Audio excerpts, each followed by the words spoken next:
Fondé à Stockholm en 2023, 1 million de dollars de chiffre d'affaires en septembre 2024, 100 millions 8 mois plus tard, 500 millions aujourd'hui.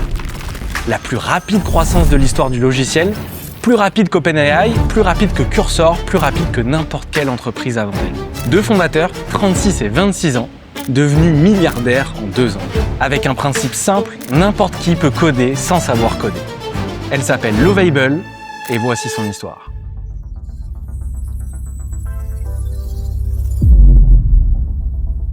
Pour comprendre ce qui se passe avec Lovable, il faut d'abord comprendre une nouvelle catégorie de logiciels. Cette catégorie porte un nom un peu bizarre, le vibe coding, littéralement coder à l'instinct. C'est apparu en 2024-2025 et c'est en train de tout changer dans l'industrie de la tech. Vibe coding. Vibe code. Vibe coding. Vibe coding. Vibe coding. Le terme a été popularisé sur X, l'ancien Twitter, en février 2025, par un chercheur en intelligence artificielle appelé Andrej Karpathy.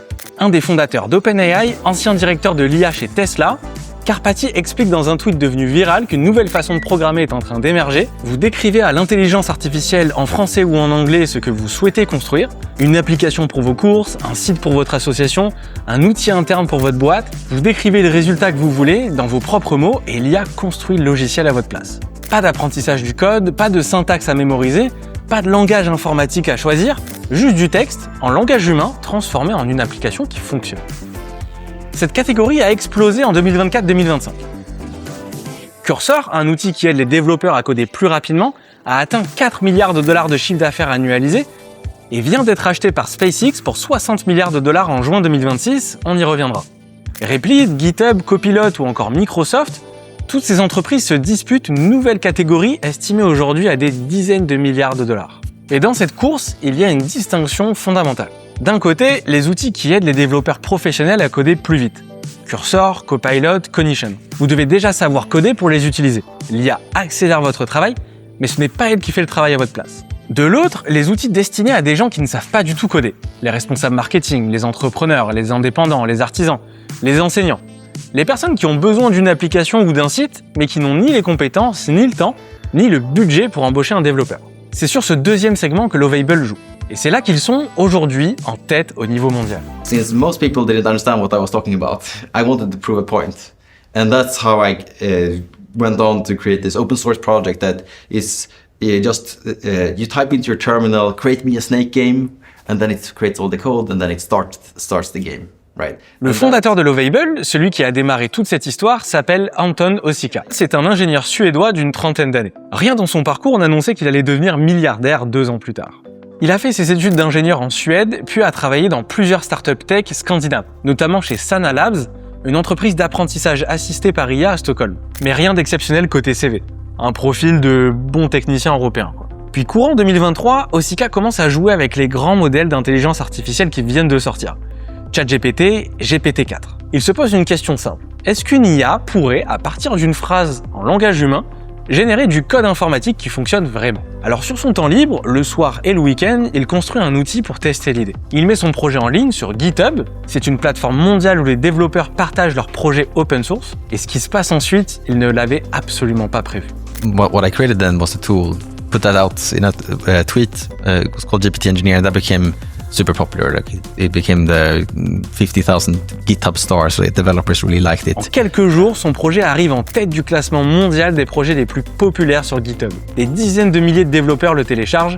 Il devient viral dans la communauté tech mondiale. Il appelle un ancien collègue, Fabian, qui a 24 ans à ce moment-là, et il accepte de le rejoindre comme cofondateur et directeur technique.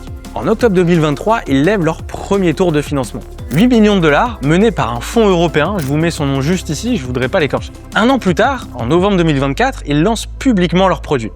Ils l'appellent Lovable. Le principe est repris de leur projet initial, mais poussé beaucoup plus loin. L'utilisateur décrit en langage naturel l'application qu'il veut construire, Lovable la génère entièrement. Le code, l'interface, la base de données et tout ce qui est avec, en quelques minutes seulement. 10-year-old Theo is going to build an app with complex AI and backend functionality just by prompting. Let's give Lovable your first prompt. Okay, build me an app that teaches me math and remember which questions I got wrong and right. Perfect. It looks like it's working. What's next? I want to add AI so it can give me hints for how to solve the math problems.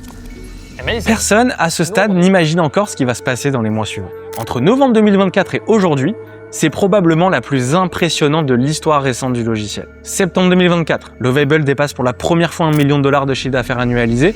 Petit jalon symbolique, mais concret. Juillet 2025, 8 mois plus tard, Lovable atteint $100 millions de chiffre d'affaires annualisé. 100 millions en 8 mois à partir du premier million. C'est plus rapide que toute autre entreprise de logiciels dans l'histoire. On est en novembre 2025, 100 millions double à 200 millions en seulement 4 mois. Osika annonce le chiffre sur scène à la conférence Slush à Helsinki, la grande messe annuelle de la tech européenne. C'est là qu'il prononce une phrase qui restera célèbre dans les milieux tech européens. A lot of people, they told me, Anton, like, amazing vision. I think you can pull this off, but you have to go to Silicon Valley to build this big. Like, this is just an extremely ambitious thing, right? And I was tempting, but I really resisted that so that I could sit here now and say, look, guys, you can build a global AI company from Europe. Vous croyez que ça s'arrête ici? Mars 2026, 200 millions double encore à 400 millions. Et en juillet 2026, 500 millions. La cible officielle communiquée par Lovable, atteindre le $1 milliard de revenus annualisés avant la fin de l'année 2026. En parallèle, la trajectoire de levée de fonds suit le même rythme délirant. Did I read somewhere you were raising money out of a $2 billion valuation? Is that right? Is that something you can comment or? I've seen rumors about that too, but I can't comment. Okay. En juillet 2025, série A, 200 millions de dollars levés à 1,8 milliard de valorisation. Le lead est Accel, un fonds américain majeur, celui qui avait été le premier investisseur institutionnel de Facebook en 2005. On arrive en décembre 2025, série B, 330 millions de dollars levés à 6,6 milliards de valorisation, plus du triple de la valorisation 5 mois plus tôt. Cette fois, c'est Capital G qui mène le tour. Capital G, c'est les fonds d'investissement d'Alphabet, la maison mère de Google. C'est une info qu'il faut prendre une seconde pour bien saisir. Google finance discrètement l'un de ses concurrents direct sur l'IA générative, alors que Google développe ses propres outils similaires avec Gemini Code. Autour de la table de la série B, Menlo Venture, Khosla Venture, Accel toujours, Salesforce, Databricks, Atlassian Venture et Equity, le bras de capital risque de Nvidia. En juin 2026, Forbes révèle que Lovable est en discussion pour lever un nouveau tour à 12 milliards de valorisation, presque le double de 6 mois plus tôt. Anton et Fabian, chacun détenteur d'environ 80% du capital, deviennent officiellement milliardaires en décembre 2025. Osika a 35 ans et Dean a 26 ans, l'un des plus jeunes milliardaires self-made de l'histoire européenne. Le duo a annoncé publiquement qu'il donnerait 50% des gains éventuels d'un exit à des causes liées à la sécurité de l'intelligence artificielle. Mais ces chiffres n'ont de sens que s'il y a un business réel derrière. People have built serious businesses with Lovable already. Jamil built a product that reached 90,000 ARR, and one of the largest educational companies in the world built their most recent product line on top of Lovable. Selon les derniers chiffres communiqués par la boîte, Lovable compte en 2026 plus de 8 millions d'utilisateurs actifs dans le monde. 100 000 nouveaux projets, applications, sites, outils internes sont créés sur la plateforme chaque jour. En un an, plus de 25 millions de projets ont été construits. Le modèle économique est un abonnement mensuel.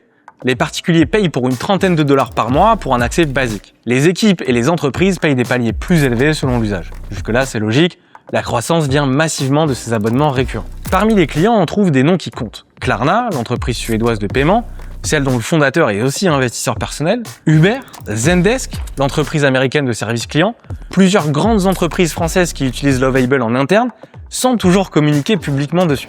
À ce moment-là, Lovable ajoutait au moins 8 millions de dollars de revenus mensuels récurrents supplémentaires chaque mois. Autrement dit, la boîte gagnait tous les 30 jours l'équivalent d'un tour de financement de démarrage complet en revenus supplémentaires. Restons honnêtes, Lovable n'est pas seul sur le marché du vibe coding. Le champion incontesté du secteur jusqu'en juin 2026 s'appelait Cursor. Cursor, c'est un outil de programmation assisté par IA principalement destiné aux développeurs professionnels, donc un segment différent de celui de Lovable, mais concurrent en tant que catégorie. En novembre 2025, Cursor était valorisé 29 milliards de dollars. En février 2026, la boîte a passé les 2 milliards de dollars de chiffre d'affaires annualisé, un rythme absolument comparable à celui de Lovable, mais sur des utilisateurs plus techniques. Puis quelque chose de particulier arrive en juin 2026. Vibe coding, that is something that's come into our lexicon. I just want to be shining a light on who's been using Cursor. Just take a listen to what he said a couple of days ago at the Bloomberg Tech Summit. I wish I could do more, but I've just been messing around, be it either with Cursor. Compared to the early days of coding, things have come a long way. Le 16 juin, 4 jours après son introduction en bourse au Nasdaq, la plus grande introduction en bourse de l'histoire, une valorisation dépassant les 2000 milliards de dollars, SpaceX annonce qu'elle rachète Cursor pour 60 milliards de dollars. SpaceX continues to rocket its $60 billion takeover of Cursor. C'est officiellement la plus grosse acquisition d'une entreprise en capital risque de l'histoire. Elon Musk absorbe Cursor dans son écosystème SpaceX XAI. L'objectif, intégrer Cursor à Grok, son chatbot d'IA générative, pour rattraper Anthropic et OpenAI sur le marché du développement logiciel assisté. Lovable devient désormais le principal acteur indépendant du vibe coding grand public à échelle mondiale. Quels sont les autres concurrents qui restent en jeu? Replit, valorisé à 3 milliards de dollars fin 2025, cherche à atteindre le milliard de revenus. Vercel, valorisé 9,3 milliards de dollars. Bolt Point New, un concurrent américain plus jeune qui monte vite. GitHub Copilot chez Microsoft, le tool historique très puissant mais intégré à l'écosystème Microsoft et forcément pas indépendant. On arrive à Anthropic, Claude Code, 2,5 milliards de dollars de revenus annualisés en février 2026, positionnés sur le développement enterprise. Et face à eux, Lovable joue sur 3 différenciations claires. 1. La catégorie non technique, là où les autres visent plutôt les développeurs. 2. L'indépendance européenne, là où presque tous les autres sont soit américains, soit rachetés par des groupes américains. 3. Un modèle de croissance rapide et rentable, là où beaucoup d'acteurs américains sont encore en perte. Voilà où on en est. Lovable, 2 ans et demi d'existence, 500 millions de dollars de chiffre d'affaires annualisé, 8 millions d'utilisateurs, 100 000 nouveaux projets créés par jour, valorisé 6,6 milliards à son dernier tour officiel et est en discussion à 12 milliards selon Forbes. La question qui se pose maintenant, c'est celle du capital à long terme. Qui va tenir cette entreprise sur les 10 prochaines années pendant qu'elle passe de start-up européenne à leader mondial d'une nouvelle catégorie de logiciels? Obviously, I'm super grateful for you for taking my money, but the number one reason why I would invest in Lovable is because the market TAM or the TAM expansion is actually incomprehensible, which is like very much like Uber. You could never have foreseen the market expansion that would take place. Very much like Lovable. Le fonds d'investissement d'Alphabet, Google, a signé. Menlo Venture a signé, Accel aussi, Khosla Venture, Salesforce, Databricks, Nvidia. Il y a tous les bras armés du capital risque. Sans oublier que les fondateurs de Klarna, Eleven Labs et Synthesia ont mis leur argent personnel. Et encore une fois, le train roule, mais il roule qu'avec des grands fonds de capital risque, des family office, c'est-à-dire des structures qui gèrent la fortune des familles les plus riches, et avec les grands industriels de la tech mondiale. Il roule sans la quasi-totalité des particuliers français qui regardent cette course sans aucun moyen d'y participer. Parce que Lovable n'est pas coté en bourse. Il faut passer par des canaux d'investissement privés, ce qu'on appelle le non-coté, un univers accessible historiquement uniquement aux investisseurs professionnels et aux grandes fortunes. Et c'est pour ça qu'on a créé Fundora. En ce moment même, on a pu structurer un accès à Lovable pour nos membres. Selon quand vous regarderez cette vidéo, l'opportunité peut être encore ouverte ou déjà fermée, puisqu'on ferme dès qu'un objectif de collecte a été atteint. Avant d'aller plus loin, investir dans une entreprise non cotée, c'est pas comme acheter une action en bourse. Votre argent peut être bloqué plusieurs années, vous ne pouvez pas le retirer quand vous voulez et vous pouvez évidemment tout perdre. Personne ne connaît la suite, les fondateurs de Lovable les premiers. Si vous voulez voir ce qu'il en est aujourd'hui, créez votre compte sur fundora.fr gratuitement, je vous mets le lien dans la description. Un dernier mot pour terminer. Il y a quelque chose de troublant dans ce que Lovable est en train de faire et je voudrais qu'on prenne 30 secondes pour s'y arrêter. Sans transition, nous allons parler d'un sujet qui vous concerne ou en tout cas qui va vous concerner très bientôt dans votre vie quotidienne. Je veux parler de l'informatique. Regardez ce monstre. S'il est capable d'effectuer 1 million d'opérations par seconde, de prévoir le temps, il ne doit sa puissance qu'aux informations qu'on lui fournit. Communiquer avec un tel engin ne va pas sans problème, car il faut bien le dire, la machine ne comprend pas grand-chose, tout juste des 0 et des 1. Depuis les années 70, savoir programmer a été considéré comme l'un des super pouvoirs de notre époque. Ceux qui savaient coder pouvaient créer des applications, des sites, des jeux, des entreprises entières. Ceux qui ne savaient pas dépendaient d'eux. Cette asymétrie a créé une élite technologique, les développeurs. Ce que Lovable annonce, si l'histoire tient, c'est la fin de cette asymétrie. Dans 5 ans, si vous avez une idée d'application, un outil pour votre association, un site pour votre commerce, une petite plateforme pour votre communauté, vous décrirez votre idée à une intelligence artificielle et en quelques minutes, elle existera. C'est libérateur pour ceux qui n'ont jamais pu accéder à la programmation. C'est une menace existentielle pour une partie du métier de développeur tel qu'on l'a connu. Alors la vraie question que je voudrais vous poser, celle sur laquelle j'aimerais avoir votre avis en commentaire, c'est celle-ci. Si demain, n'importe qui peut construire n'importe quel logiciel juste en le décrivant à une IA, qu'est-ce qui aura encore de la valeur quand la capacité à créer un produit numérique deviendra aussi banale que celle de rédiger un email? C'était Alan de Fundora, merci de m'avoir écouté. N'hésitez pas à lâcher un petit like sur la vidéo et vous abonner à la chaîne pour ne pas louper les prochaines. Je vous dis à bientôt pour la suite.